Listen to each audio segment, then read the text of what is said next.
इस साल नवंबर महीने के आखिर तक या दिसंबर की शुरुआत में गुजरात में विधानसभा चुनाव होने हैं और इसे बीजेपी के लिए साख की लड़ाई माना जा रहा है, तो वहीं कांग्रेस नेता हार्दिक पटेल इसे अपनी नाक की लड़ाई मान बैठे हैं।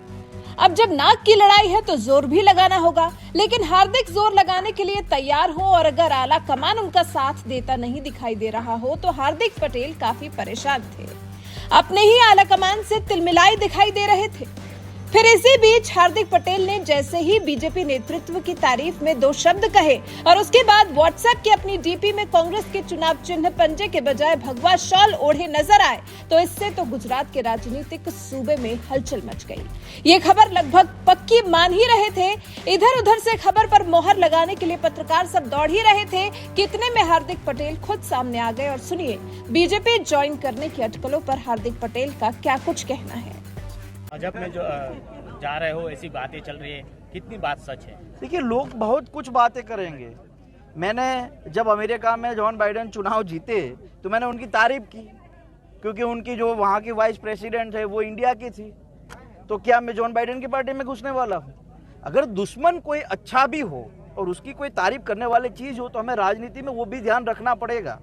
अगर वो निर्णय शक्ति पावरफुल करते हैं तो हमें भी पावरफुल निर्णय लेने पड़ेंगे ना, तुरंत निर्णय लेने पड़ेंगे।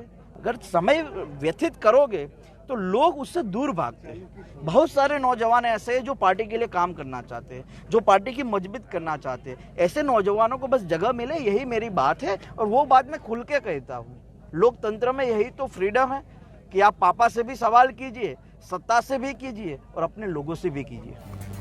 हार्दिक ने अपनी भगवा ओढ़ने और बीजेपी ज्वाइन करने की सभी संभावनाओं को खारिज कर दिया है। हार्दिक पटेल ने बीजेपी की तारीफ करने से बाइडेन की तारीफ करने को जोड़ दिया है और राहुल गांधी, प्रियंका गांधी नहीं बल्कि अपने प्रदेश नेतृत्व से परेशान होने की बात कही है। हार्दिक की बातों से साफ झलक रहा है कि वो पार्टी के लिए काम करना चाहते हैं, बशर्ते पार्टी काम करने के लिए कम से कम पद तो दे। हार्दिक पटेल का ये बयान ऐसे समय में आया है जब उनके कांग्रेस छोड़ने की अटकलें हैं। हार्दिक पिछले दिनों से पार्टी नेतृत्व पर सवाल उठाते हुए सार्वजनिक तौर पर बीजेपी की तारीफ करते हुए देखे जा रहे हैं। ऐसा माना जा रहा है कि चुनाव से पहले हार्दिक कांग्रेस का हाथ छोड़ सकते हैं। हार्दिक ने अभी हाल ही में बीजेपी के काम करने के अंदाज की तारीफ की थी। हिंदुत्व को लेकर देश भर में गरमाई सियासत के बीच में हार्दिक ने खुद को राम भक्त भी बताया था। हार्दिक पटेल ने कहा था, बीजेपी ने राम मंदिर बनाया है और आर्टिकल 370 हटाकर बड़ा काम किया है। आमतौर पर कांग्रेस नेता इतने खुले तौर से तो कतई बीजेपी की नीतियों की या बीजेपी के किए कामों की तारीफ नहीं करते। हार्दिक पटेल ने की तो भी कयास तेज हो गए कि लगता है भगवा धारण करने वाले हैं हार्दिक पटेल। लेकिन अब हार्दिक ने ऐसे किसी भी तरह के कयास पर खुद रोक लगा दी है। कुल मिलाकर हार्दिक ने बगावती तेवर इसलिए नहीं अपनाए थे क्योंकि वो बीजेपी ज्वाइन करने जा रहे हैं, बल्कि असल में तो वो प्रदेश नेतृत्व से नाराज हैं जो काम करने की आजादी नहीं दे रहा। हार्दिक के बयान से भले ही आला कमान कुछ कहे न कहे, लेकिन मन ही मन बड़ी राहत जरूर महसूस कर रहा होगा।